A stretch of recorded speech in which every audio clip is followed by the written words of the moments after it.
Have y'all been keeping up with this Jonah Hill thing?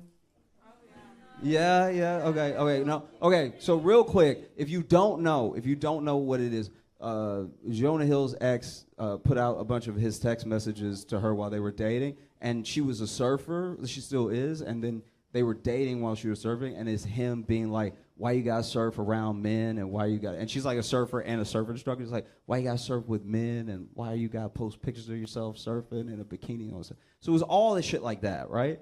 And you could see a decline in the text messages where he's clearly so worried about being cheated on, he's not making sense. He's like, why you gotta surf with dude? Because then if you're surfing and then he's surfing, what if y'all start surfing on each other? You know what I mean? And then like y'all are surfing together, and what if you get surf in your mouth? And then now you were just covered in surf, and you come home and you like got surf on you. I was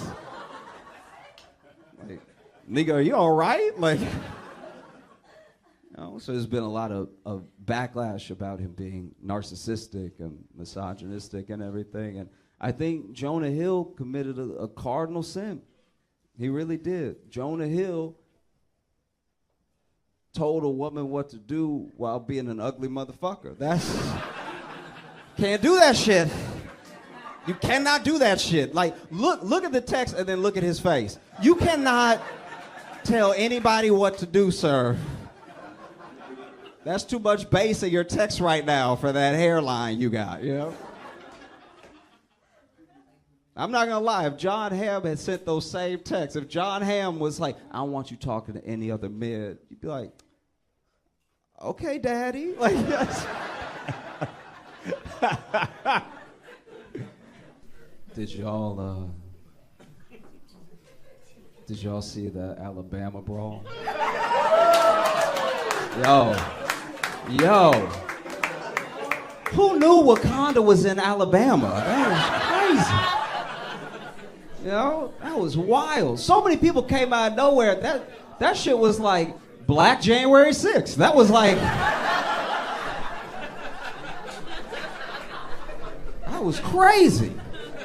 If you didn't see the video, if you don't know what I'm talking about, I'll explain it really quick. Basically, there was this one guy. He was an employee of the place, right? And he was like asking these people to move their boat, you know? So it was a black employee, but he was asking these people who happened to be white that had the boat to move their boat, and they wouldn't move the boat. I don't even know if this part is true, but I heard that the riverfront boat that was waiting to dock had been waiting for like 40 minutes because these people refused to move, right? So finally, he just keeps going, like, you gotta move the boat, you gotta move the boat. They get out of their boat, they're cursing at him, and he's not backing down. He's like, you have to move the boat. I work here. You have to move the boat. And then they just keep cursing at him. Finally, they put hands on him, and then they start fighting him. And he did his best. He held his own for quite a while. So it's not like they beat his ass, but they were clearly ganging up on this dude, right?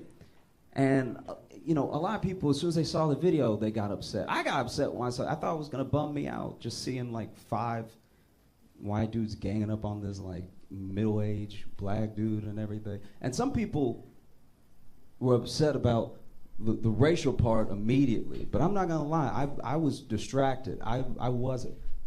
I didn't hate these people because they were ganging up on them and they were white. I hated them because they had a boat.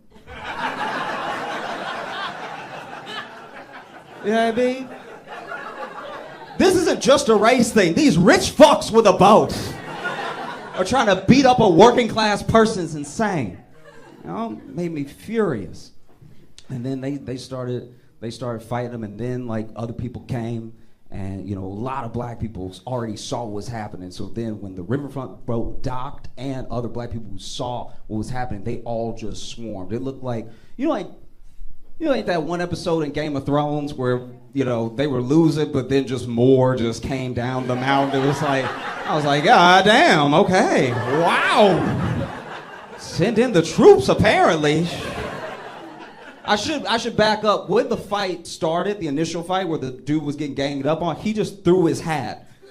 Just threw it, and that almost felt like a signal. That was, as a black person, I didn't know that was our call to arms. I didn't know this was like, oh, okay, all right, we go now.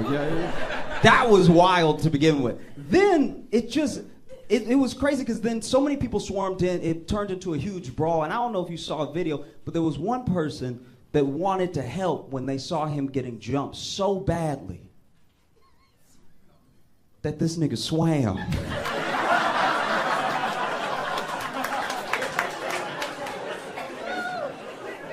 Jumped in the water. From the camera angle, we don't know where he came from.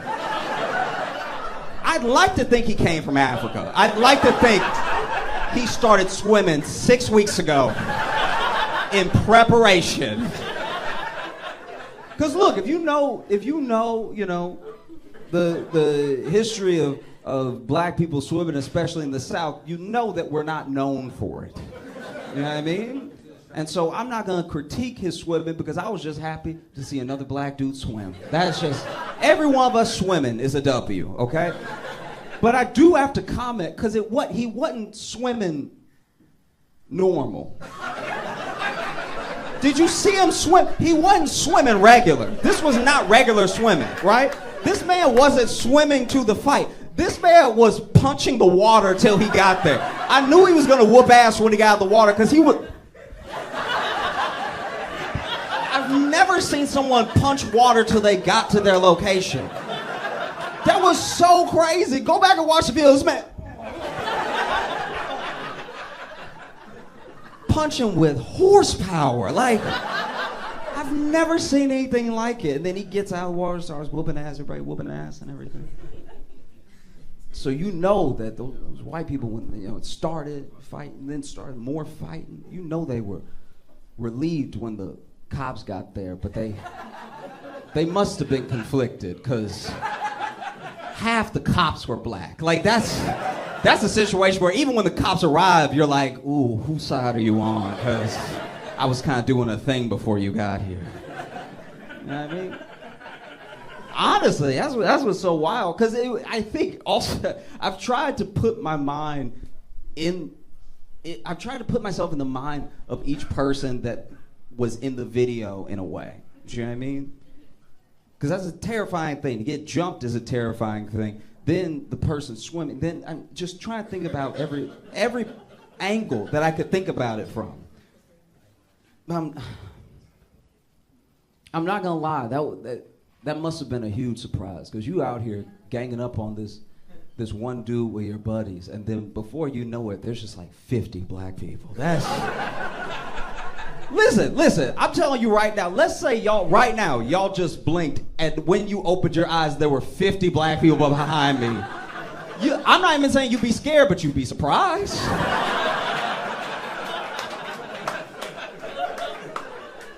You'd be like, wow, that was fast. That's all you'd say. You know? Because that's the thing. That's, I think, the strangest part, one of the weirdest parts, like when you start watching the video, let's say you start watching the video, you had no context, nobody told you what was gonna happen, you hadn't seen any of the memes yet. The craziest thing about what happens is that, especially as a black person, I think some people are curious why black people have been memeing the shit out of it and everything. It's because if you know the South and you know the history of 5 white guys ganging up on a black guy and how that usually goes, you know, especially when they have enough money for a boat. Usually doesn't turn out well, you know what I mean? And so this was a different thing. This is a different outcome than we've ever really seen before, you know? Because I'll be honest with you. Let's say we're in a different time and there's no camera phones and they were able to leave before the cops got there. They would have just beat up that dude and left, you know? And that's my thing where it's like, okay, yeah, whoop their ass, we all laugh, we all celebrate, whatever, but like, fuck up that boat. Like, fuck up the... What are you doing? Like, bust up the bow or something. Like, rip a rudder out, please. I do think that would hurt them more than the ass whooping. They just be standing there and looking like skippers. Not the boat!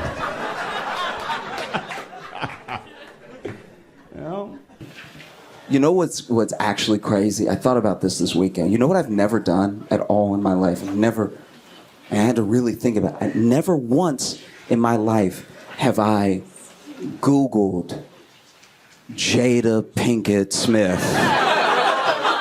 So why do I know so much? Why do any of us know so much? Isn't that crazy? I've never even Googled Jada and Will. I've never sought any of this information. I know so much about them, it feels like we're related. It's devastating. I don't know if y'all saw the most recent interview. She's given her 1,000th.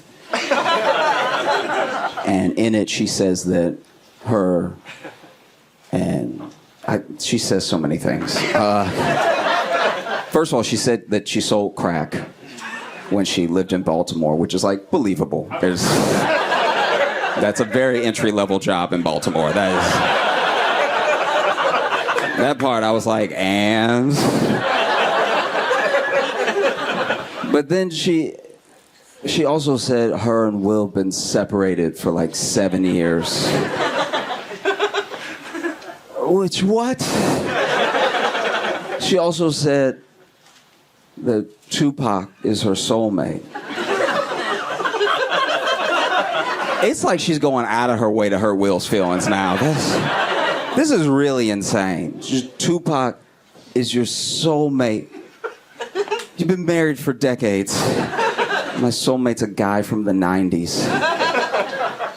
And the more I think about it, and the more I listen to Jada talk, the more that I'm convinced that Tupac died to get away from her. Like, I feel like...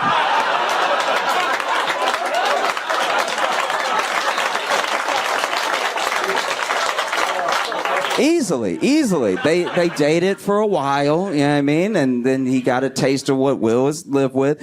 And then he was in Vegas, and he got into it with some dudes on some gang shit and stuff like that. And they shot at him, and he thought about what life would be like with Jada. And so he just leaned into the bullet. She said they haven't been together. Her and Will have not been together since 2016. Which does make the slap more confusing now. That's right, because like that, they haven't lived together since 2016. Now it feels less like you were defending your wife and more like you just wanted to hit Chris Rock. Like, turn that man to a tambourine for no reason. That's insane. It really is. Like, what? Not even defending your wife at this point. You were defending your neighbor, I guess. Haven't lived together since 2016. It also makes the entanglement more confusing now. Watching Will and Jada is just like the Black Inception. You know what I mean? It's just a nightmare and a nightmare and a nightmare. There's twists that nobody asked for. What? Entanglement. Because then, this is my thing. If they weren't together, why'd they have that whole talk acting like they were together? It made them look worse. Why did they do that? It made her look like a cheater and him look like a cuck, but then they weren't together. So what's the big deal now? I mean, the big deal is that she fucked her son's friend, which is... A lot of people don't know that. That was Jaden's friend. So Jaden over there waiting for play dates and stuff. Ain't nobody showing up like it's a Brazzers video.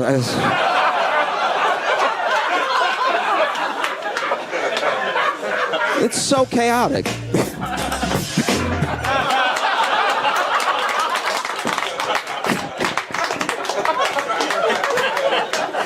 No, it's just very chaotic. And look, I want to be fair for a second. I do want to be fair. Everyone comes for Jada and everybody shits on Jada so hard. And I get it. It's easy because she won't stop talking. But like, some of this is on Will. We can all agree about some of this is genuinely on Will. People blame Jada for the slap. That's not her fault. That's a grown man. And he got up there and he slapped another grown man. You can't blame her for that. It's not like she used her powers. And people blame a lot of the marriage stuff on just Jada. Will is also married to Jada. You know what I mean? He could get a divorce if he wants to, but he doesn't want to. He does not want, and if you pay attention to the interviews, he said it. Divorce is not an option. He'd rather them live as single people and still be married than to get a divorce. Which is weird. It is weird. I understand. For a long time, they were the symbol of black love, especially in Hollywood, right? And that's a symbol that he carefully curated that maybe she didn't want to be a part of, but it's one of the reasons he can't let it go, because it's a failure that he will not accept, right? But to just live as two single people but still be married is weird. It's very odd. Who is it for? It's not for them. They're not together. It's not for us, because now she aired it out. Everybody knows. It's not for the kids, because they're already weird. So who is this for? And like, I mean, it must be rough. I do get it. I have empathy for both of them genuinely, because I think Will, you know, came on strong, wants to make it work and everything, and Jada was just not having it. And a part of me, you know, I'm wrapping up, but just a part of me, a part of me gets it. Because if it's not the life that she wanted, it shouldn't be the life she accepted. That's fair. You're an adult in the world and you make your own decisions and you need to live by them, right? But also, to be fair to her, I don't have a gorgeous millionaire trying to fuck me and marry me. I don't know. It probably seems pretty hard to turn down. I'm not gonna lie. Like if Zendaya walked in here right now and y'all look like you're together, if she told you, bro, if she was like, I want to marry you and be with you for the rest of my life, you'd probably be like, look, I'm in a happy relationship and I found my happiness. I hope you find yours. I'm not saying it'd be easy to say to her. You'd probably say it after I do, but I don't know if y'all saw, but Sam Bankman-Fried was found guilty on all charges. If you don't know who Sam Bankman-Fried is, he's the dude who looked like somebody microwave Shia LaBeouf. He was behind a multi-billion-dollar crypto scandal, and you know, took a lot of people's money. Had a lot of powerful friends, so he could take a lot of people's money. He was found guilty, and you know, he made a serious mistake. He stole money from rich people. Well, when you think about it, it's really all he did wrong. If you steal from the poor, you're gonna be pretty good off. Like, I don't know. This dude is gonna go away for a long time, which is crazy because I don't really understand what he did. But I'm glad he didn't do it to me. I'm like, you ever just, because I never got into crypto because I didn't understand it, so you ever just be so dumb you miss a whole tragedy? You just, because I saw the whole thing coming. I was having FOMO and everything, and then everybody started losing their money. I was like, maybe it pays to not read sometimes. Maybe it's to my benefit that I have stayed as ignorant as possible on very specific subjects in life.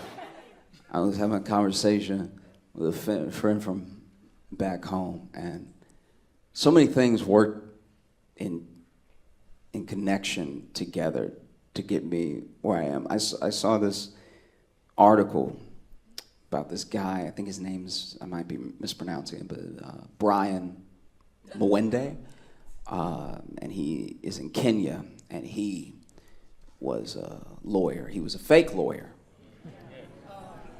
And he won 26 cases straight.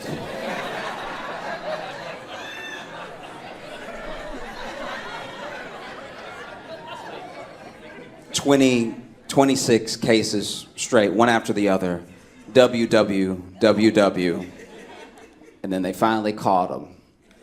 And now he is awaiting trial, where I pray he represents himself. That's phenomenal. 26. You got fake, and apparently it's a whole thing. I didn't know this. In Kenya, this is a whole thing. There are a bunch of fake lawyers, because he was just the first one. There's a bunch of fake lawyers that just never actually passed the bar, but they've been practicing. I guess they got a storefront or something. Like, I don't know, you just walk in and you're like, you seem like a lawyer. You know, the only way I know any lawyer has been a lawyer that I've ever worked with was the paper on the wall behind their desk. If that's fake, I have a fake lawyer. That's my favorite story, though. My favorite thing that happened was Paris Fashion Week. If y'all aren't familiar, Paris has Fashion Week, and all these people high up in the fashion world, rich people, celebrities, they all descended on Paris for a week to see and be seen and stuff. And while they were there was an outbreak of bed bugs, which is hilarious. It couldn't be. You gathered all the richest people in the world together in one place and gave them bed bugs? Are we sure this wasn't an activist? You sure this wasn't Greta Thunberg trying new things? You know what I mean? Just her sitting there like, you take a jet, you pays the price. You know, could have been, we don't know. But it was amazing. They gave all those rich people bed bugs. It made me laugh so hard because it's Fashion Week, so half of them dress like bed bugs to begin with. So like, bed bugs probably thought it was mating season, you know what I mean? They were seeing them walk by like, okay, come through, thickness. I'm gonna take a bite of you later. But no, people from Fashion Week spoke to the press and the public. People from the local government spoke to the press and the public and everything. And mostly everyone was trying to maintain a sense of calm the entire time, right? We're very sorry that this is happening. This is not a reflection on our beautiful city. We're doing our best to move people. Just please stick with us, right? But there was one person that was my favorite. The deputy mayor also spoke to the public and the press. But when the deputy mayor came out, he was like, it's an outbreak. No one is safe. What kind of leader says no one is safe? We just came out of a global pandemic where no country's leader said no one is safe, even when no one was safe. That's crazy. Then the mayor, because the mayor came out, she was ready. She was like prim, proper. She made me feel reassured, and I wasn't even in Paris, right? And then she got this assistant-ass mayor behind her. No one is safe. She's probably like, get him out of here. It's crazy. No one is safe. Every leader I've ever had has tried to maintain a sense of calm in a crisis. I remember when I was in middle school, in English class. And English class was after lunch. And I'd seen this kid at lunch, and he had a nasty-ass lunch. I don't know what it was, but as soon as I saw it, I was like, he gonna be sick. That is disgusting. And so then I sat as far away from him as I could, corner of the classroom. And then middle of class, sure enough, his stomach started bubbling. And we all hear it. He just over here taking notes like... looking at us like, y'all don't hear me, right? It's like, of course we hear you. His stomach is loud as hell. And then in the middle class, he jumps up and runs out. And on the way to running out, because he was very sick, he threw up on the back of like 7 kids' heads. And our teacher said, calm down. I know y'all just got thrown up on. Let me get some towels. It's gonna be fine. She didn't say, no one is safe. You see what I mean? I worked at an Italian restaurant that burned down, right? It burned down, and even as the head chef was trying to put the flames out on his back, no one yelled, no one is safe. We just tried to put this man out. Actually, one of my favorite things about when that happened was, okay, so the chef is on fire, right? Like, and then the line cook ran out to the dining hall where everybody else was, and then just yelled to the whole dining hall, we on fire, motherfuckers! Which is like as informative as it is unhelpful. Like, he's telling them the details, but not enough to get them moving. Also, we are not on fire, just he is on fire.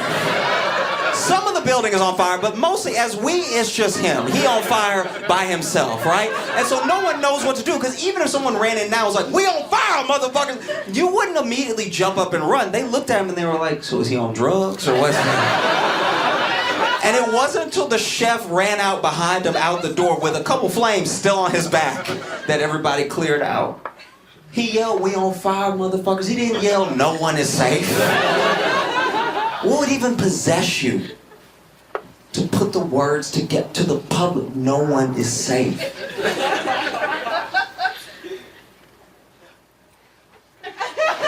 Like, when I think about it, now that I think about it, I think that was that deputy mayor low-key admitting he had bed bugs. That's what it was.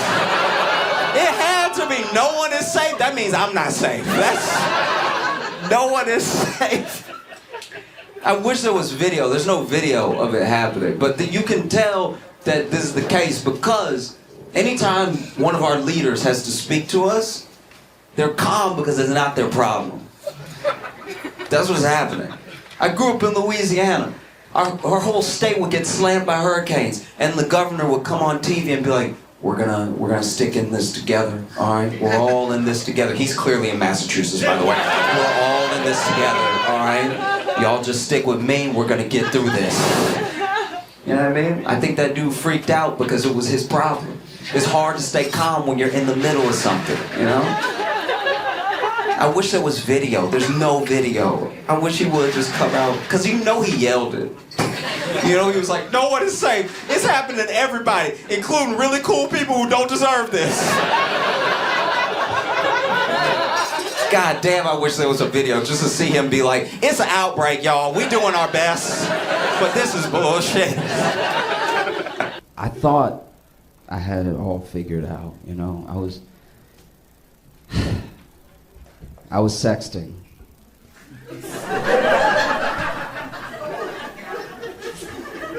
And sexting's a very precarious situation. You want to make sure you're sexting at the right time, you know? Because if it's like 8 o'clock, you still got other people texting you, you know? You don't want to accidentally send a text that's incoming to somebody because you opened the thing. You know what I mean?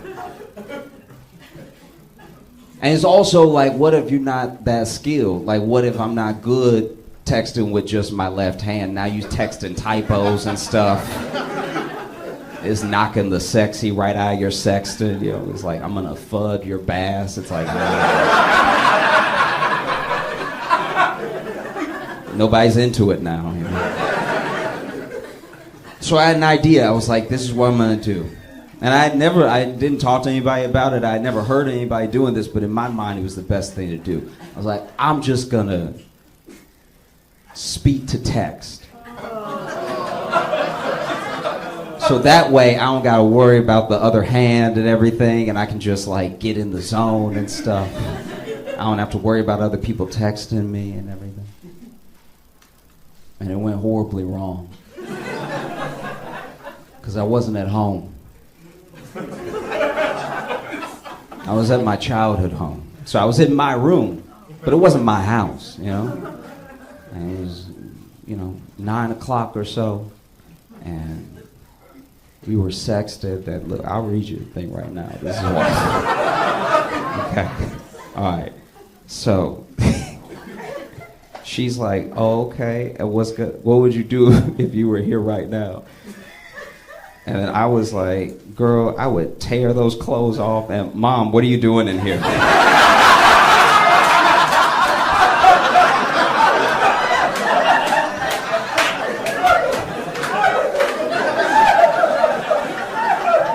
Mom, I had the door closed. You can't just open the door.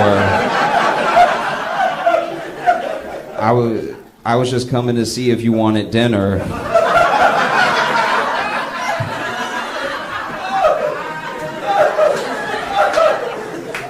No, I'm okay. Mom, get out right now.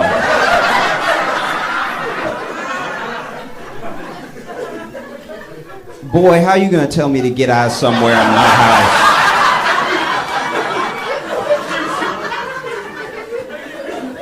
I'm sorry, Mom, please, can you please leave and close the door?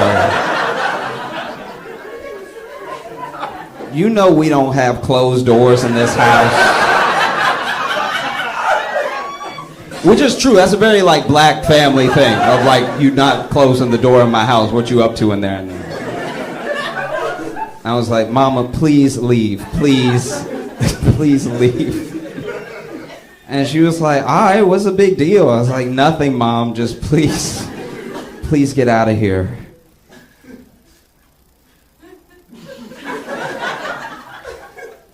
So anyway, girl, I would say... All right, thank y'all so much. Y'all have a great night. Have y'all been keeping up with this Jonah Hill thing?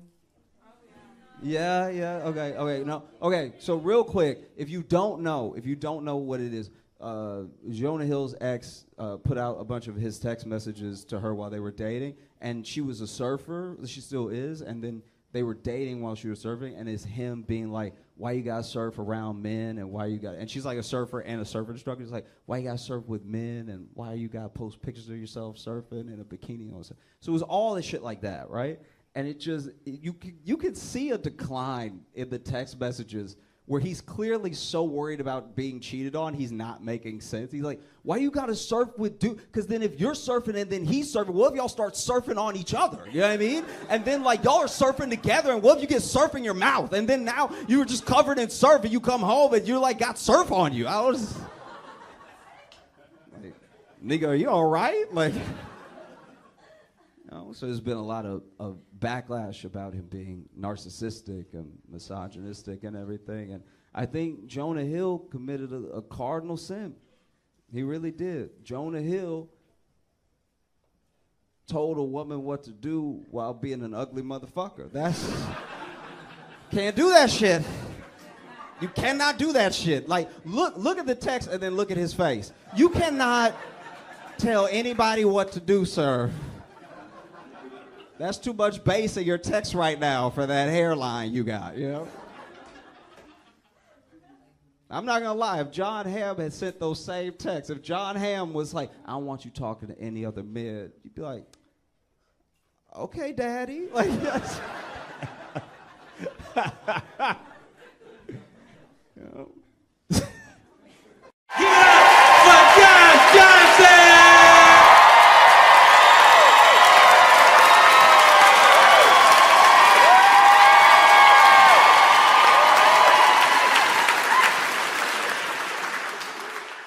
It's awesome to be here with you in Calgary. I appreciate y'all so much.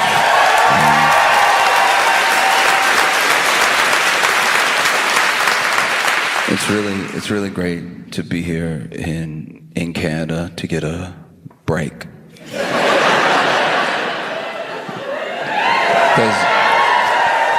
Because when you live in the U.S., you like live there.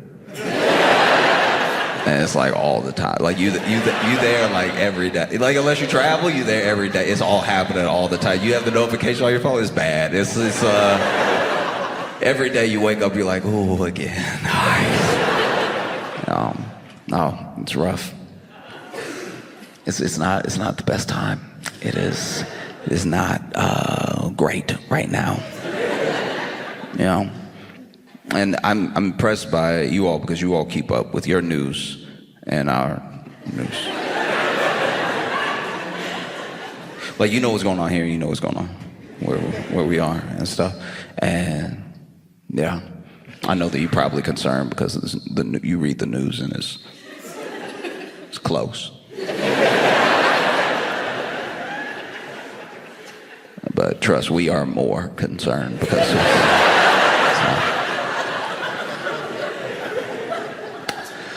When I was a kid, this kid, I was just call him Laquan because rhymes with his name. But I always wanted to be really good at like climbing a tree. Like when I was reading stories growing up, some of my favorite characters were like very outdoorsy and they could climb trees real fast and everything. Maybe that'd be half the story was climbing the tree. And I just didn't have the grip. Out of fear of heights, I would just slide down. You know? I didn't have it like that, but Laquan was fast. Was like, you know, up here, and just knew like where to put the foot to get the hand. To just had like an awareness of everywhere that his body was, you know, and he was able to get really high. And then one day I was seeing a neighbor. The neighbor was like, "Did you hear about Laquan?" I was like, no, I didn't hear what happened. He was like, "Oh, he fell out of the tree, you know, and basically he got really high, but then a branch snapped, and so he had fallen, and then he bounced a couple times, and then he bounced between branches and just kind of hit You ever played pinball?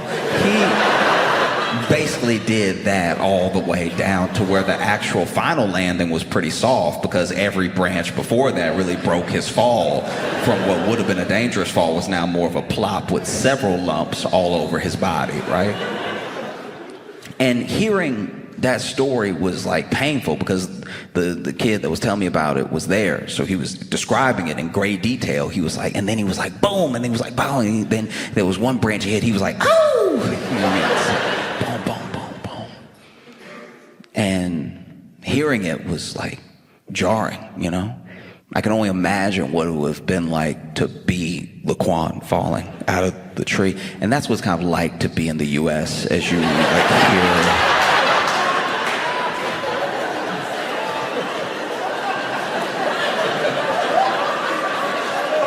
Boom, boom, ow! Boom, boom, boom. Oh! Boom,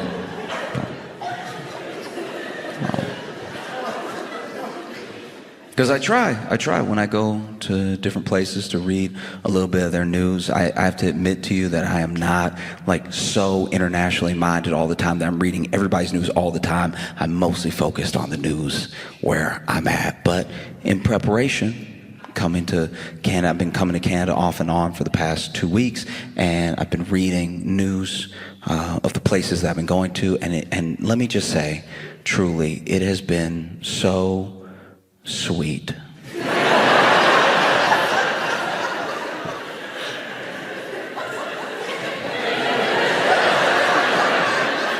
It has been fundamentally adorable to read and watch your news delivered with such earnestness, as if these are real emergencies.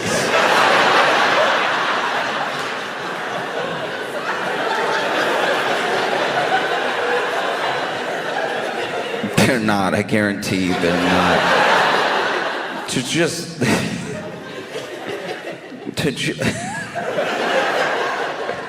the way, oh, okay. Even today, you know, I went to Montreal, I went to Ottawa, Calgary, and I was in Ottawa, and whew, just watching some local news, reading an article, and it was like a man was pulled over speeding.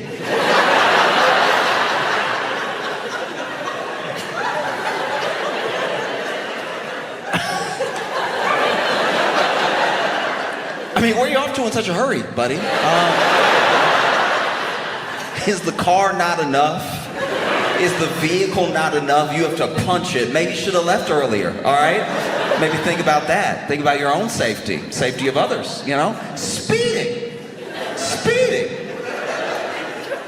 Now, look at yourself. Got yourself pulled over, now you're late, all right?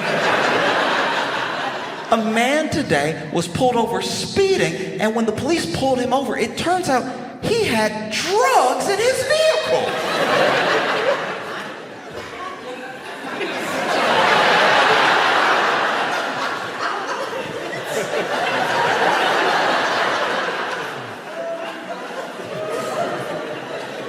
I just think about the parents, you know? I think about... Sure, he was 45, but where did this start? Oh, something must be going on at home, you know? You know, because marijuana is legal. He had drugs. He had narcotics. You see that news and you're like, oh, that's adorable. No. Meanwhile,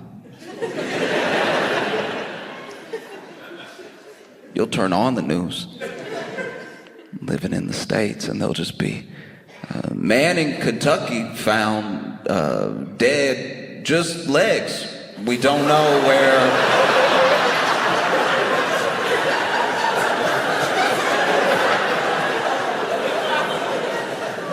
We have no idea what happened to the top half. It is just legs.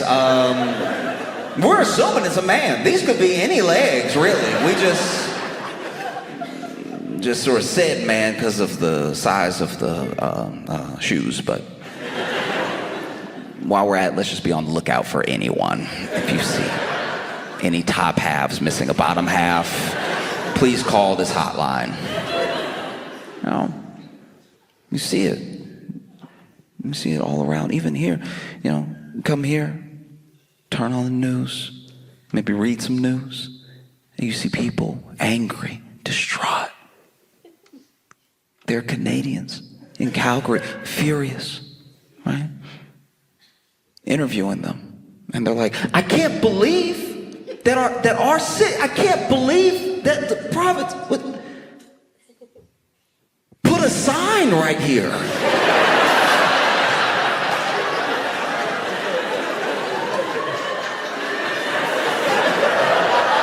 A sign right here, like a sign right here. I've parked here for years. What are they thinking? This is what happens when you lose connection to the people, all right?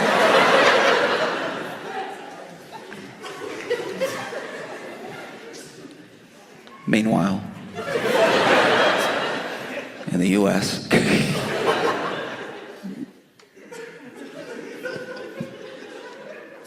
Trump has tried to defund Elmo.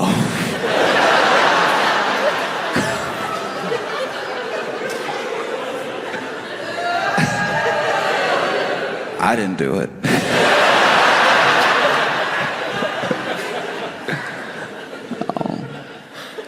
No, it's up for everybody. Bert, Ernie, Cookie Monster, anybody can get it. Nobody's safe. And so you see, when you come here and you get a break, you see people like upset about something, but it's not like an umbrella of an issue. It's just their issue. You know what I mean?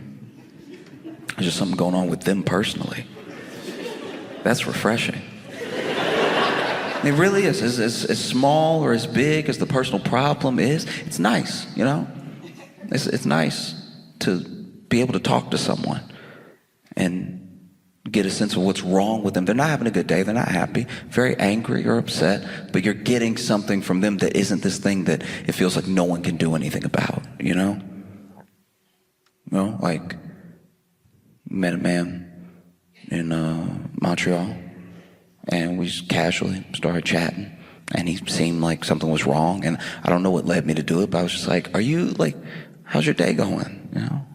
And he was like, she left.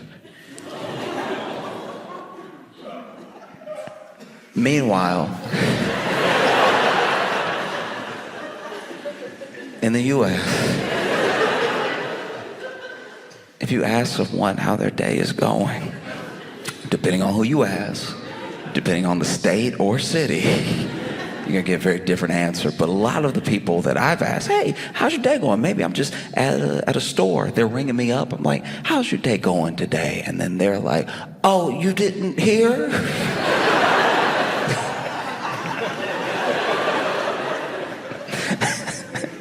You didn't hear? He's outlawing reading. It's over.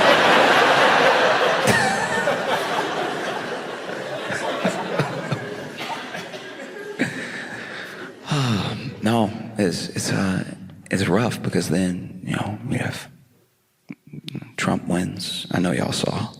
And then he's talking wild. He's like, Canada's gonna be the 51st state, right? I didn't say it.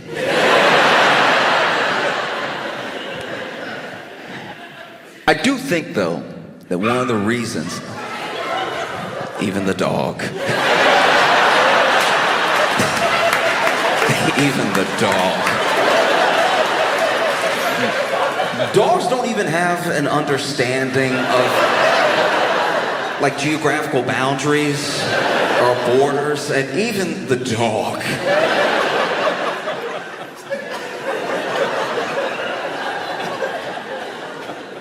That's wow. Did y'all do that on purpose? I know you've been booing every time somebody says 51st state. Did you teach the dogs to also? I think one of the things that did happen with that is that he said it in a way that was so glib and was so dismissive of not just Canada's like autonomy, but also he didn't even try to woo you. And I think it's because it's a hard sell. You know what I mean? You're telling me you don't want to be part of the United States, you don't want to get shot for free?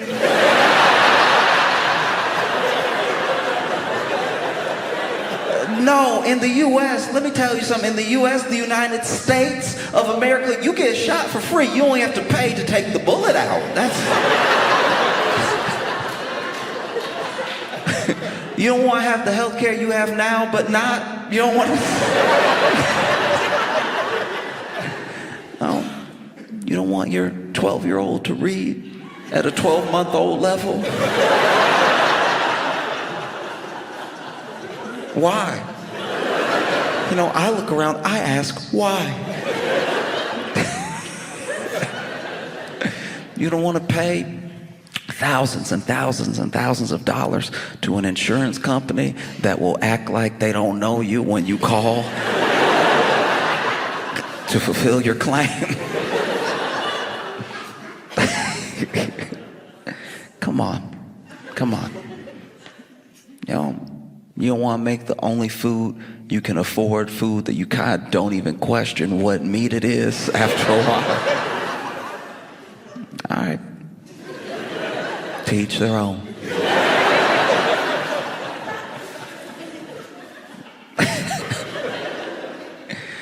Because look, it is a tough sell to be the 51st. I don't think that it would really work. One, because of the things that we're used to, Just in government alone, you have a parliamentary process. We have Congress, right? You have several parties. You have lots of parties to choose from. I say lots because we have 2. So even 3 would be like, wow!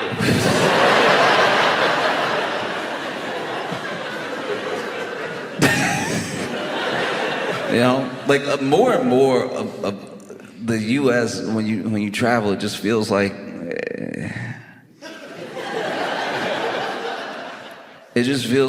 as someone from the States, when I go to other places and I'm learning whether it's their culture, different processes of government or just customs or something, I always come off like I'm not used to anything. Like they took me on a date and I got to the table and I was like, salt and pepper.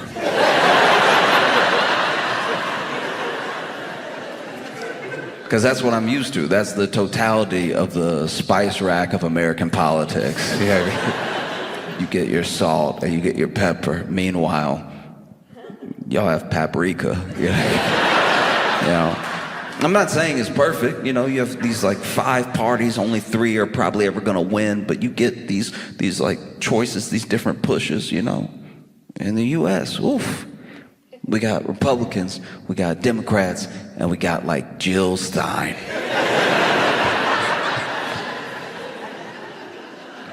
Like I've been learning about your parties. I really didn't realize how much deeper it went as far as like the seats and the majority, and that no confidence vote is a pretty big thing. That's crazy.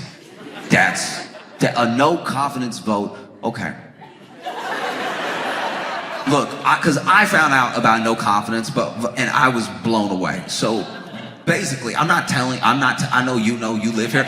I'm not telling you what it is, I'm telling you how I found out what it was, right? Okay, so with the no confidence vote, which is basically, if I have it right, it's when you have your like leadership party in power, but everybody is like, they're bad. Like, this is horrible. I don't even know if they know what they're doing. And then you talk to them in interviews and they're like, look, we don't know, but we gonna figure it out. And so then you have no confidence in them. So then, they get pushed to a no confidence vote. They get that no confidence vote. Then, you have to rejig the government. Basically have to be like, all right, y'all are not it. Let's get somebody who is it, right?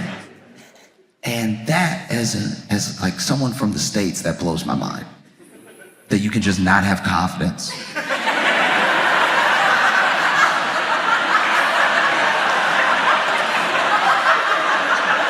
That you cannot have confidence in your leadership and you don't have to wait.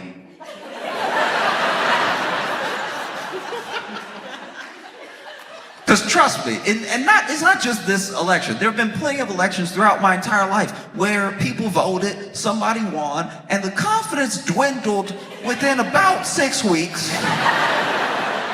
And then we were like, ooh, in 3 years and some change, you're gonna find out how we the people feel.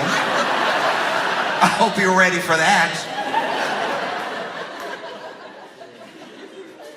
No, I don't think you can get people who are a part of a system that has like a parliamentary process that has no confidence votes and then give them what we have in the US. I don't know if that would go well to be like, no, I know we voted for him, but that was a different time, and we didn't know that he was out of his mind. We didn't know that he was completely. When he was talking, when he was running, all the brains seemed like they were in the head. And so people were like, I like what he said. I think, yeah. And then he won, and then we realized that the brains were gone. And now we have no confidence, and we should do something about that presently, right? Before there's no food on the shelves. A lack of choice was how I knew I was broke. Yeah, I mean, when I was like out on my own for the first time, I had a choice between these two types of cereals I could afford. One was like a little corn pop thing. Whatever it was the only ingredient was high fructose corn syrup. And then there was this other cereal that was like, okay, I'm positive it was for people. I'm 100% positive it was for people, but it was built like dog food, okay? It just had a very pellety look to it. It had when you poured it, it had the brrr of like pellet. Didn't help it also went in a bowl, right? And that was what I did, back and forth, because I was broke. And I just had these two choices. I could just go from one to the other, and one got me real, like, jittery and excited, and I usually crashed by like 2 p.m. And then the other one definitely felt like I should be barking if I'm eating it. Then I got a little bit of money in my pocket. Ooh, I got spoiled for choice. Then I didn't even know what to do. I'd buy some cereal and I'd be like, it's good, but it's not the best. It's fine. Completely forgetting it could have just been these two. You know, that's what it feels like. Look outside looking in, that you have like a whole parliamentary process. I'm not saying it's perfect. I'm sure you have your problems. I get that. You don't tell anybody, but I'm positive that you have your own problems. I get it. And I understand people's frustration. I know that there's been strikes in Canada. I know that there are people that are worried about housing. A lot of the same things that people are worried about in other countries. It's not as if I'm projecting some like absolute heaven and haven onto you. I know that it's a country full of people and people have problems. It's just we have more. It's a lot. Yeah, I mean, it's a lot, and I don't think that it would work, you know, because even with a prime minister versus a president, your prime minister still fits in that legislative branch, you know. There's a lot of things reining your prime minister in, no matter who they are. And a president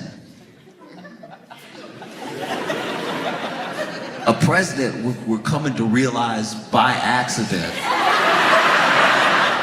is a king. That's a king. We thought we left, and we really did. We were like, we don't want a king. Get out of here, Britain. And Britain was like, all right,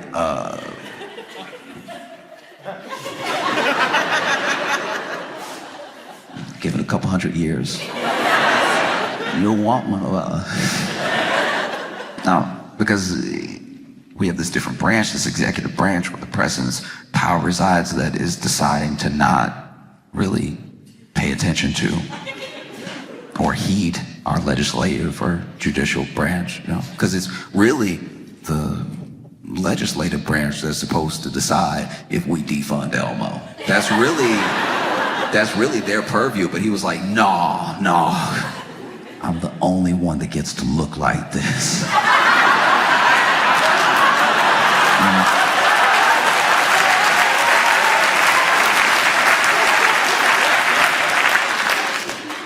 most recently had a decision to make. Most recently had an election. And, I was here before the election, now I'm here after the election, and I was never gonna tell anybody what to do. I did, while I was in Montreal and Ottawa, tell people to just look across the fence. Just check if you like that. Because they always say that the grass is greener, but sometimes your neighbor doesn't have grass. Sometimes it's just a Buick on blocks.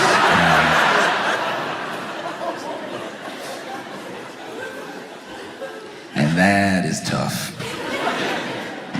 Because then our news would become your news. Because look, don't be wrong, like I said, I'm fully aware. And I also believe I'm open to the ideas that Canada has problems I'm not even aware of, right? Like there's a chance, I'm imagining, right? If you're in the right place at the right time for this bad thing to happen, if you go out into one of your beautiful parks and you where you're not supposed to be, you playing around, it's possible to get bit by a moose. Right? It's not all roses and bubbles over here. You can really get got over in Canada, right? You could get bit by a moose if you put yourself in that situation. If you really stay in those neighborhoods, you know what I mean? If you're really trying to live that lifestyle, that's what comes with it. But trust me when I tell you, you're not ready for daily U.S. news. Sure, you could get bit by a moose here, but just the other day, a man used an alligator to rob a liquor store.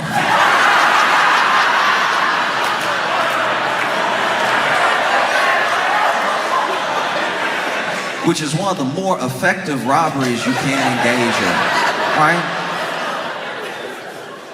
Because you walk in to a liquor store, I'm assuming to buy some alcohol, make a night of it, And then there are people in the US that are desperate.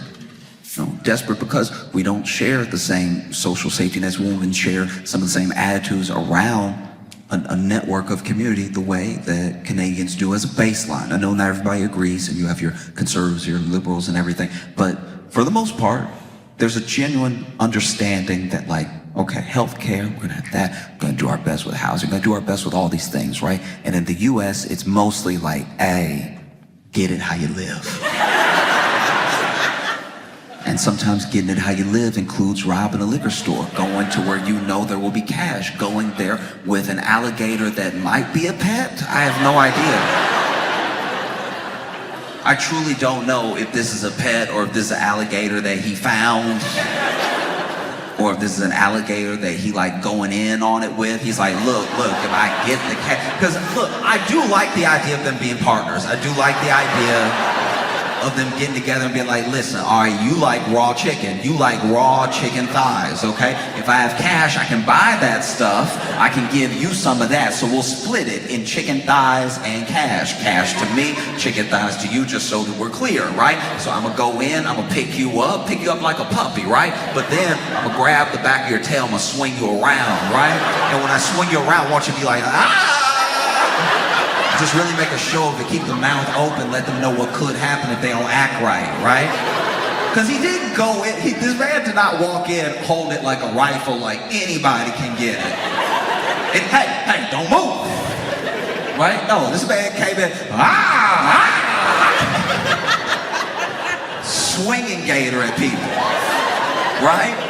And people couldn't run out fast enough. Now, it was a mistake to start swinging it in the doorway because you really only want the actual cashier to be intimidated. Now, you've made 8 people think, all right, it's all of us against him, the alligator. You have more adversaries than is necessary. Then you try to get the cash and everything, but it's hard to get the cash because the alligator, he's not really thinking like a robber. alligator was told to do his thing, so he doing his thing. Like that wiggle that they do, going as hard as he can, throwing hip, right? Like, alligators don't have booty, but if they did, he'd be twerking, right? Snapping and everything, which does make it hard to get the cash, right? Because now this cashier trying to put it all in his hand. This dude didn't have a bag. So now he just got to stuff cash in his pocket while holding on to the tail of the alligator. And the alligator, I don't know. I don't speak alligator, but I'm assuming the alligator is like, is this part of it? Because after a while, the alligator is being more difficult than helpful, right? Stuffing, then he runs out, they call the cops and everything. And look, I can't imagine what it's like to be a cop that gets the call that there's someone robbing a liquor store with an alligator. I'm sure those cops were like, couldn't it just be a gun?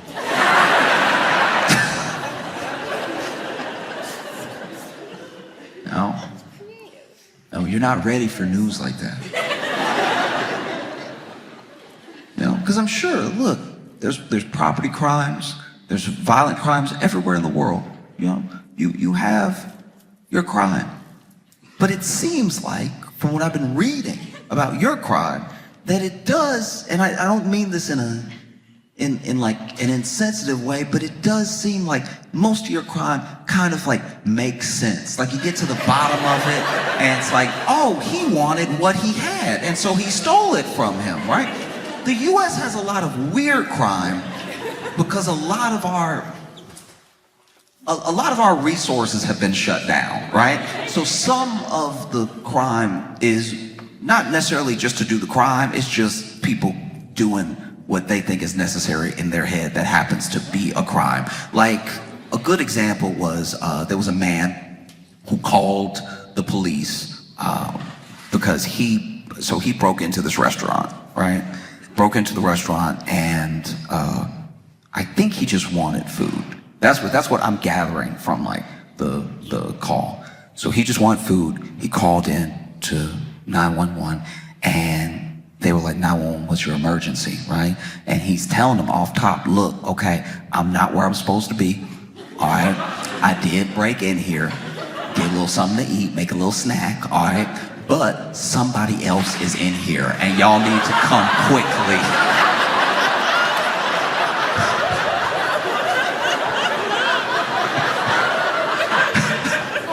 Like, I'm all for a little burglary, but somebody in here being weird, like y'all need to come for real. Oh, I'm scared. Oh, please come arrest me. Because this is my thing as well, is that Canada would only become the 51st state by legislation or by force. It's not going to happen by legislation because even if the more conservative counterparts of your government really wanted it, the people have made clear that they don't want it, right? And so then there would be steps taken, there'd be no confidence, there'd be all these things to stop that thing from happening. And the one thing that I don't think people are counting on is even if there was an attempt to do it by force, people think that Canadians don't fight. But your favorite sport,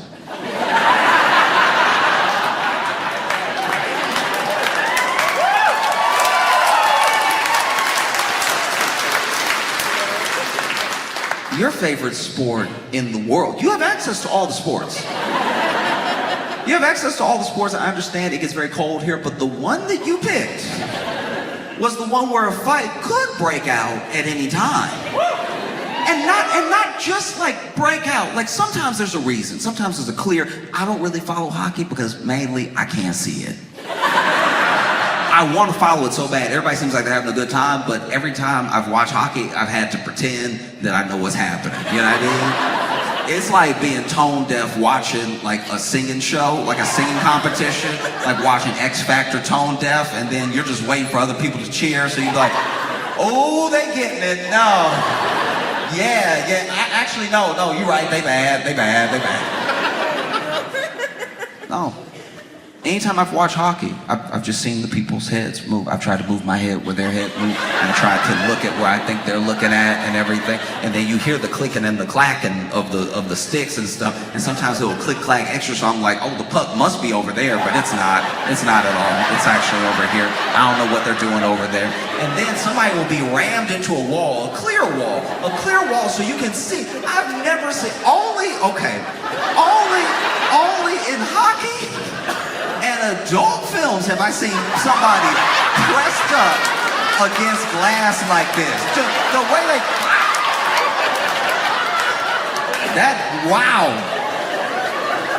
Wow. That, I remember the first time I saw it, I was like, ooh, y'all think he gonna come through? No, and then you have the fights. And the fights are very interesting to me. Truly, because it's like, there's a strange energy to the fights. You never really know when they're gonna pop off, and sometimes there's a backstory. Sometimes it's like, oh, look, 3 games ago, you don't just have fights, you have drama with the fights. You have a real soap opera to follow. And then you see them and those gloves off. I remember the first time I saw it, they threw the gloves off and I was like, ooh, won't your hands get cold?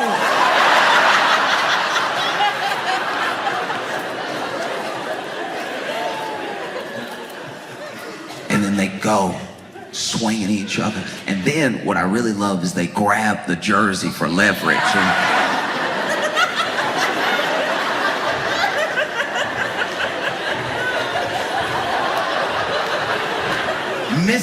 Missing, horribly, missing, nothing but missing, and really try to get close. Come here.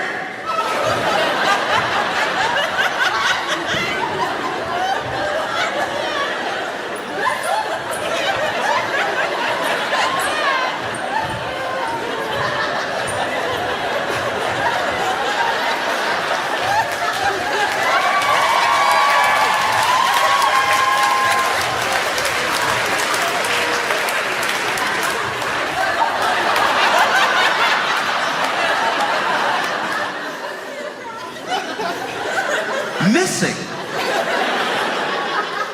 But every once in a while, you get somebody with incredible balance and hand-eye coordination. They throw those gloves off, they grab them. You would think they weren't on skates. They swing it around and slide it, but they're still like...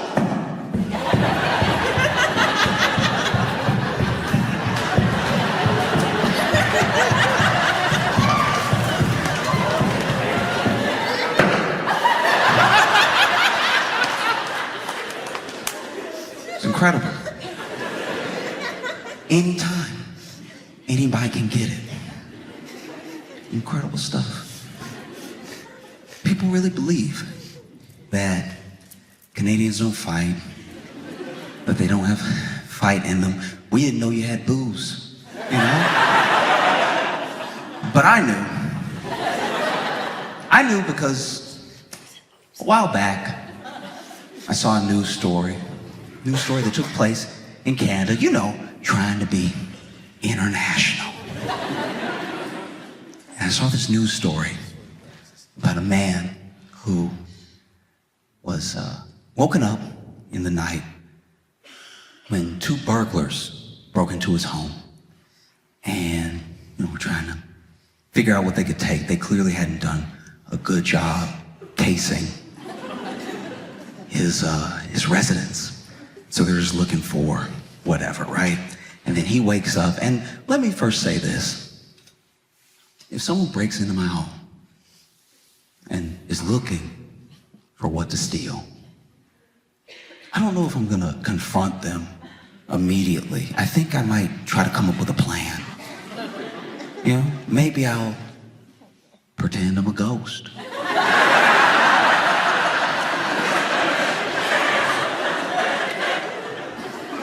They break in. I go to the closet that's closest to a vent.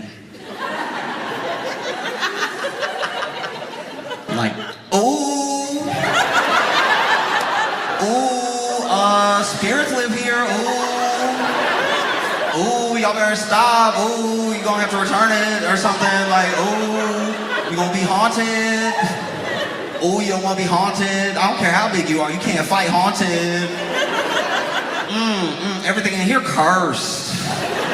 You don't want those problems. You know? Maybe that doesn't work. Maybe they're not afraid of ghosts. Maybe they don't believe in ghosts. Maybe they know it's me. Plan B. I'm act like a bigger man. They haven't seen me yet. You know? Lean around the corner. Hey! Hey,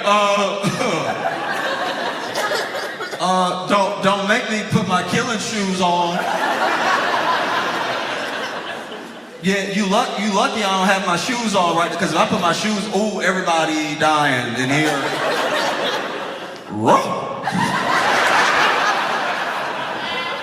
Because that's plan C. To act like my own dog. You know?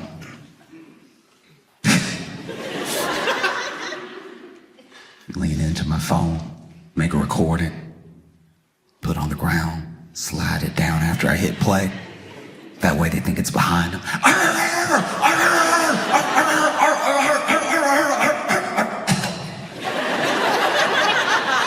I'm probably gonna cough. Trying to bark makes me cough. And then, last resort, yeah, might have to fight them. You know, might have to just run up on them and do what men do. And I have to roll up on them real quick and start biting as hard as I can. Yeah, please believe you're gonna wish it was a dog when I get done, all right? I brushed and I flossed tonight, so get ready. No, but these dudes, they broke into this guy's home and they had ski masks on, and I don't know about you, but if somebody already got the ski mask on, it just makes me feel like they're a professional criminal. Do you know what I mean? Like, you got the ski mask on already, I'm like, uh-oh, this is real crime we're dealing with right now. And this dude doesn't hesitate at all. And all he got on is his shorts, by the way. He just, like, shorts, no shirt, anything, and he starts pushing them up against the wall, and he starts fighting both of them, and really swinging, and they're swinging at him, and he's taking some hits, but he's giving a lot. Just bow, bow, bow, bow. He's like fight juggling them. Because he'll hit one, and that one will fall, and then he gets to concentrate on this one for a second. Bow, bow, bow, and then this one gets up, he's like, you get some too, bow, right? And then their fight, he puts up a real fight to the point where at first they're ganging up on him. And then they're both like, look, I don't know how nice this apartment is. Maybe nothing in here is worth these lumps we're catching. And so then they try to leave. But he does keep punching them as they're trying to leave. He does just keep whooping ass as they're clearly turned around trying to exit now. He like trying to choke one from behind and kick the other one. And then they run out. They run out of his home. He successfully defended his castle. But then he does also leave. So then he left. I was like, uh-oh. And then you just see in the security camera in his garage, him drag one of them back in. And I was like,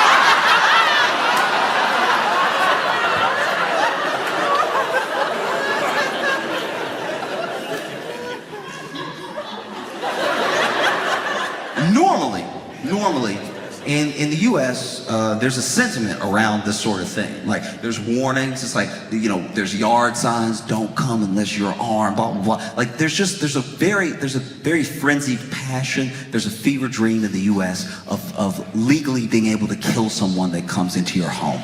We like it a lot. There are some people that are like, please break in. I want to kill you, right? And that is almost always so that the person who wants to do the killing can use a gun. They want to shoot someone. They want to be able to shoot someone. And this man, this Canadian, he didn't have a gun.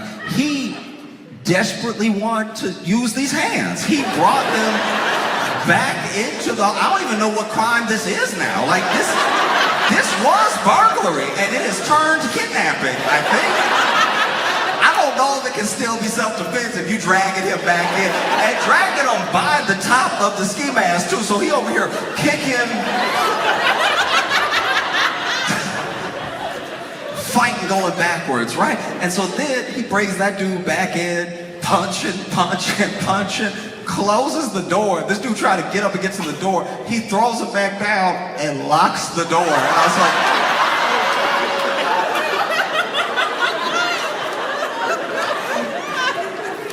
like, y'all done accidentally broke into the devil's house. That's crazy. And I think he had one of those things where instead of a key, it was like a combination thing. So as soon as you put in the combination, the lock will start to turn because that's what's happening. Because now the dude who was the second burglar, he must have been running and realized nobody was behind him. So then he comes back and he trying to get in, and then this dude just keep relocking it, right?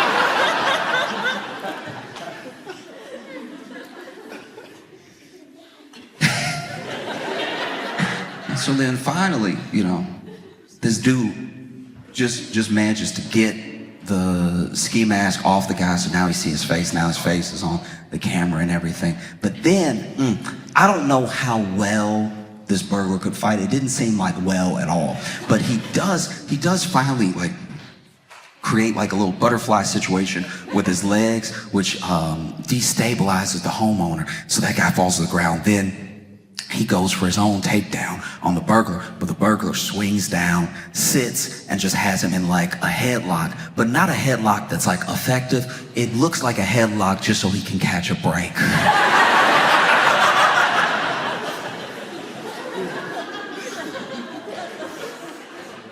You know, so when you see Trump talk about like a 51st state, I feel like if I worked at the White House, I would just bring an iPad and like, Mr. President, this is what they do.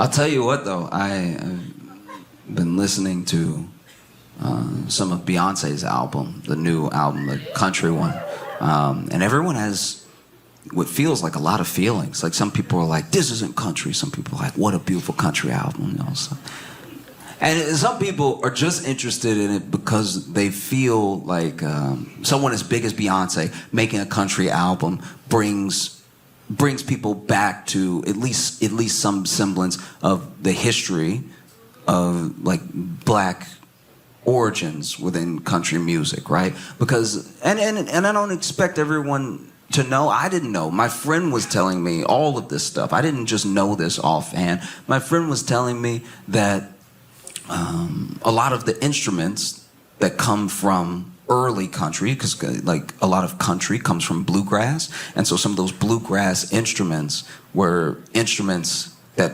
slaves made, right? Because they already had origins in West Africa. Things like the banjo, which were initially made with like gourds, stuff like that, like things that would later become the banjo, things that would become the fiddle, things that would become the tambourine, that were infused in this bluegrass that became this country music.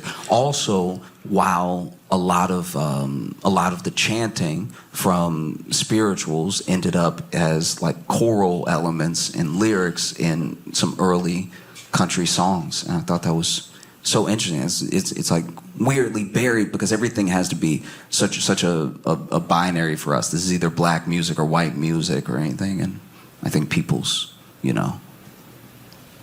contributions sometimes get diminished because of that. And then some people were talking about how it's important for Beyonce to make a country album because it is an overshadowing overshadowing experience of a black person doing country that opens door for more black people who are already doing country, right? And that there's been some resistance to that, which a part of me does kind of get. Like if you're in country and you see Beyonce coming, wouldn't you be like, we have to stop this? This can't, come on. Don't, please. Yeah, I mean, something seems like super, super white, and then a black person comes, and they're like very talented in it, you know? You let Tiger play a little bit of golf.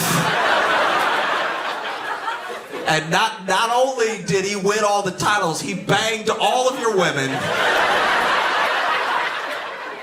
Tiger alone, and then you see Beyonce coming, you're like, can I have nothing?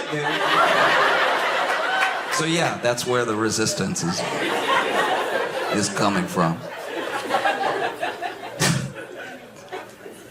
You know? But that's why I find so fascinating about the origins of a lot of music in America. So much of that music comes originally in some aspect from slavery, whether it's like blues, country, you know, there are rock elements, there are jazz elements. It's amazing that this horrific thing, this really horrible thing, what the people that it happened to turned it into, is some of the most beautiful things that we have. I think that's incredible. I really do. I actually think about it a lot, because I don't think that everyone would be able to do that.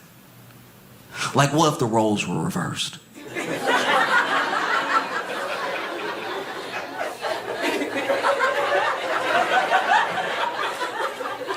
What would the white spirituals be?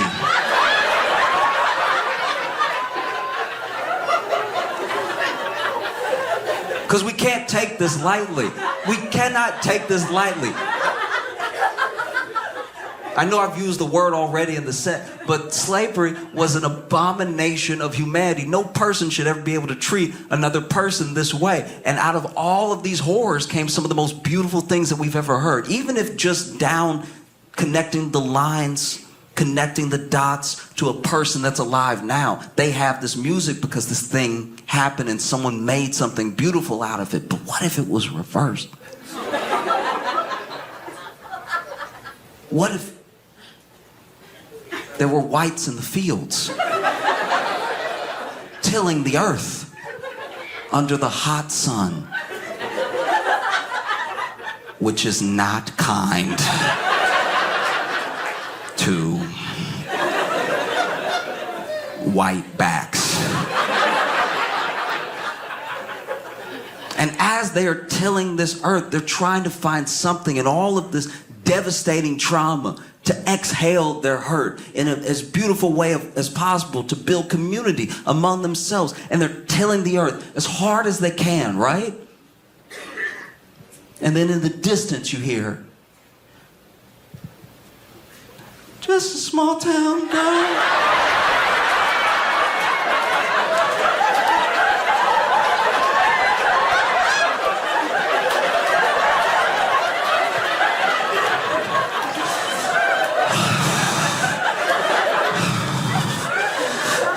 Living in a lonely world.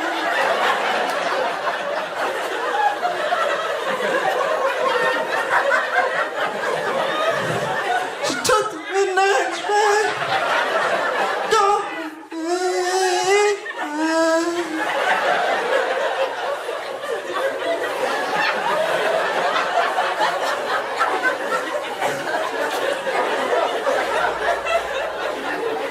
Slave Master Jamal comes out. What's that bullshit I hear?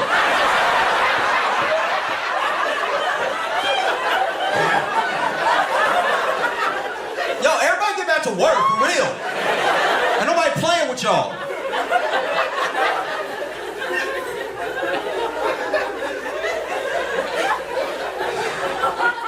I think that one very, very important thing that we have to do as people, like as a country, to move forward, is I think we have to genuinely decide who needs to be in jail. Do you know what I mean? Because this is my thing.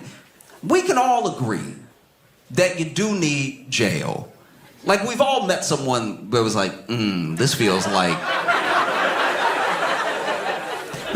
like jail behavior. I don't want to risk running into this in traffic. I need you out over here, right? So we all have an understanding of the purpose of jail, but we don't seem to agree on everything that someone should go to jail for. But there are some baseline things that we all agree someone should go to jail for. But then people do those things, and then they don't go to jail. And then people do other things. Things that we say are very bad. Things that we say you should go to jail for. And then they go to jail. And then we do change the law while they're in jail. Like, I think about everybody who, was in jail for weed possession in states where weed is currently legal.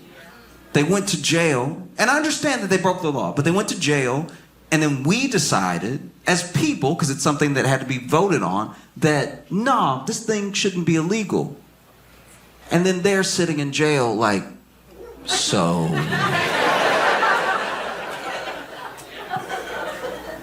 What about me? Oh, no? Okay, I'll stay. Wow. Like, I had a friend who went to jail for, weed possession, right? And he did have a lot. He had quite a bit on him. He had, I'll call it an entrepreneurial amount.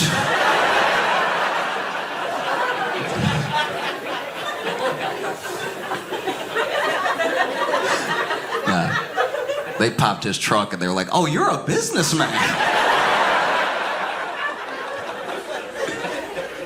Oh. And he went to jail and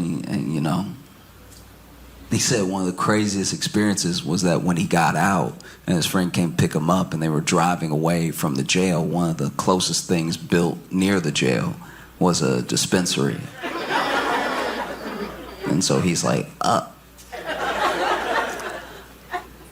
maybe they're hiring.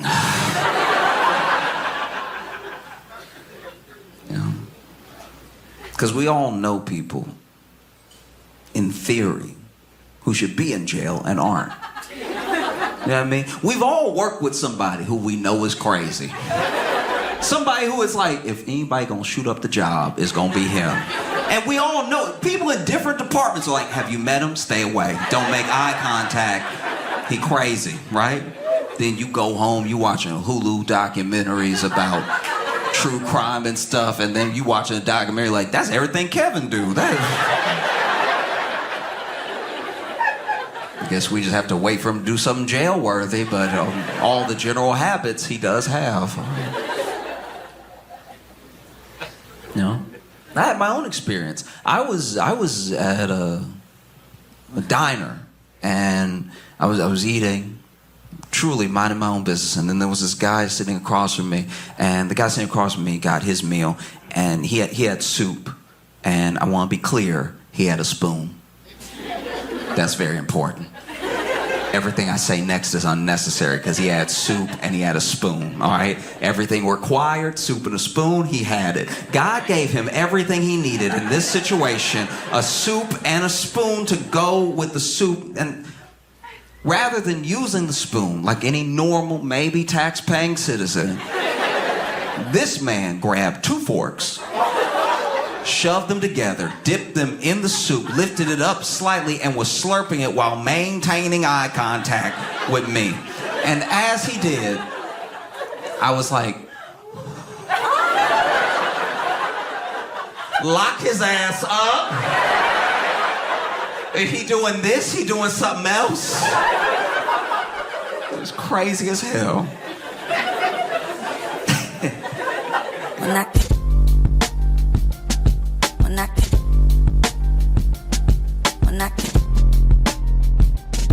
Mira.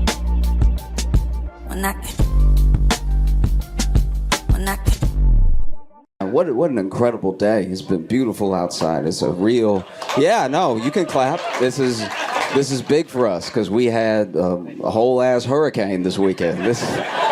That was crazy. It was so, New York this is already a dirty place. This is already a disgusting city. This place should never be wet. That was unacceptable. Like even when I looked outside, I was like, there's a whole lot of stuff out there right now that should not be getting wet, right? And then I had to run. So I was gonna be late for a spot, so I was running, right? And as I was running, I almost slipped. And if I had fallen on the wet New York pavement, if I had fallen on the somehow warm water, I don't even think I would have not. I think I would have killed myself. I think that was on my last thread. I've been reading the news and I saw this story that's captivated me.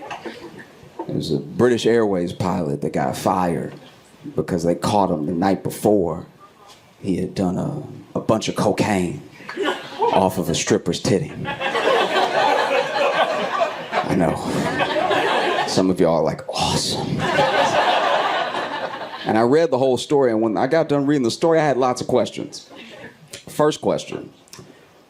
Why is the titty part of the story? That feels, you know what I mean? That feels like the least consequential part. The titty did nothing wrong. Like, it was just being there for a good time and everything. And second, is that why they fired him? Did they go to him? They were like, you don't even do it all flat surfaces. You're not responsible with your cocaine. How can we put lives in your hands when you're this reckless with your cocaine? You know when you put it on the titty, you lose at least half.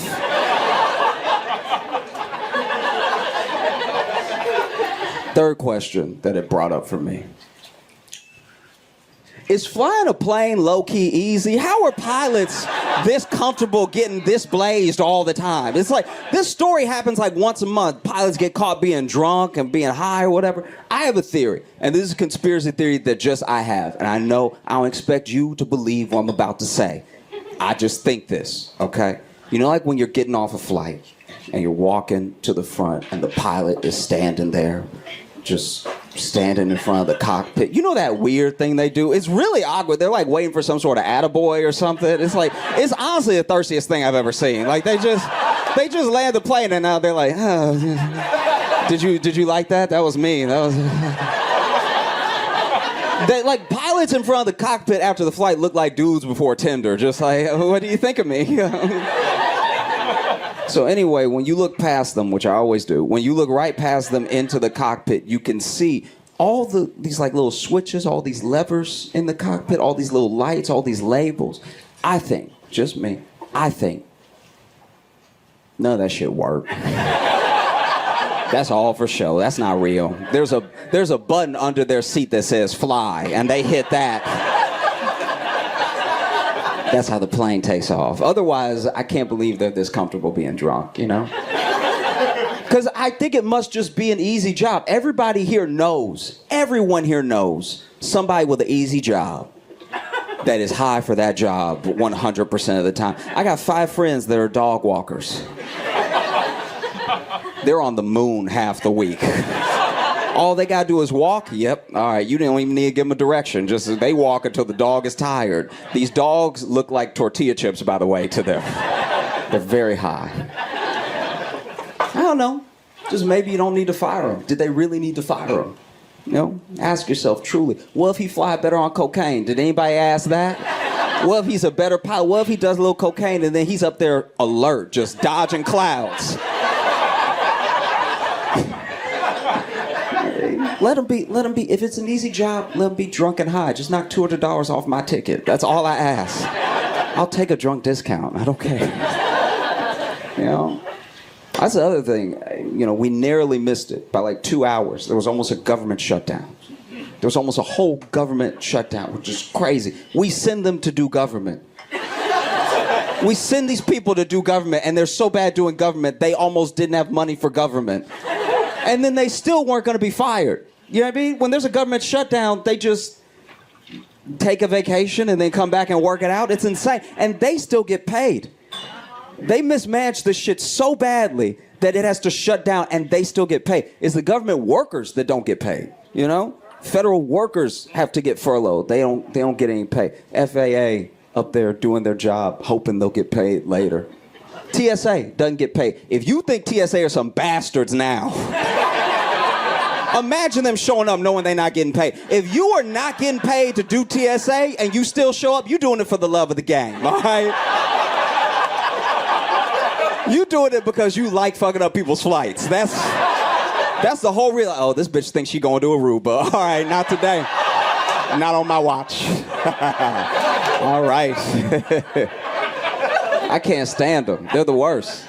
They really are. They always asking me dumbass questions. You know, you'll be in line. They'll grab your bag, be like, why is there so much lotion in this bottle? It's like, that's how it came. Don't act like I'm being weird. That's how much Aveeno CVS sells. I didn't make the lotion. Just throw it away if you need to. They be holding it up like, he's got lotion. Why does he have so much lotion? Questions need to be answered. It's like, oh my God. Can't stand it. You know? That's the thing. That's how you know nobody cares about your safety in reality. Nobody cares. Nobody at the airport cares.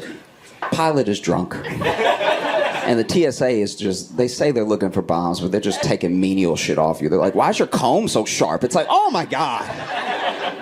They like trying to check if everything is a bomb, but then they still will let an airport have a Taco Bell. It's like, what about those ass bombs you're sending in the air? That's crazy. It's wild. Because what if something happens? Like the Spain plane. Remember the Spain plane? Do y'all know about it? Okay, in case you don't know about the Spain plane, there was a plane on its way to Spain months ago that had to turn around halfway there because somebody shit the plane, all right? And no, the plane got bathrooms. They weren't like, hold it until you get to Spain. Someone shit the plane, all right? That's crazy. CNN reported it. That's how big of a story it was. They had to divert. People were like, is there a terrorist on? It's like, kinda. Like, it was absolutely crazy. Someone went to college, studied journalism, then got a job at CNN. And at 8 o'clock on my TV, they were like, somebody shit the plane. Somebody. That's why I feel like, just roll with me here for a second. Just stick with me. I feel like the world would be a better place if more women punched people. Because I feel like there's a show that I watch. I was raised by 3 women, so I watched a lot of Lifetime, all right? And there was a show on Lifetime called Snapped. If you haven't heard of it, it's a show about women killing their husbands, all right? And just so you know, there's 28 seasons, so women have been cooking, okay? Anyway, I bring all this up because I watch a lot of Snap because I was raised by these 3 women, always watching Lifetime, so then I'm watching and I'm just looking for all the men's mistakes. I'm just like, all right, good to know. But honestly, a lot of the episodes, if y'all have watched the show, the day they kill the husband, sometimes he didn't do anything that day. You know what I mean? He was just like, hey, babe, where's the... Just a couple punches and this whole shit could have been avoided. You know what I mean? Just letting it build up. It's not good, you know? I'm very worried, too. I worry about the economy more and more every day. Not just because I'm getting older and I finally have started to understand it, like, genuinely. Like, a lot of this does not make sense. Like, a lot of what we're doing. I know we all watch The Big Short and everything, but, like, this is actually bad, what's happening. Like, I know the economy is getting worse and worse because more and more of my Uber drivers have been white. And this is terrifying, all right? Is the economy in shambles? What's happening? Do you know the terror that goes through my heart when I open up Uber and it says Spencer will be there in 3 minutes? I'm like, nuh-uh. Whatever happened to him is happening to me next week, all right? This is very bad. And the worst part about having a white Uber driver is their honesty. You know, because I'm a jovial guy. I get in the car and I'm like, hey, how's it going? You know, white Uber driver tell you the truth. They will. They'll let it all out. You know what I mean? Hey, how's it going? She took everything. Like, oh, yo. I did not know. I remember the first time it happened. I'll never forget my first white Uber driver. Tyler. I got in the car, I was like, hey man, how's it going? He's like, obviously not fucking well. I'm like, okay, whoops, my bad. You all been great, thank you so much. I'm Josh Johnson.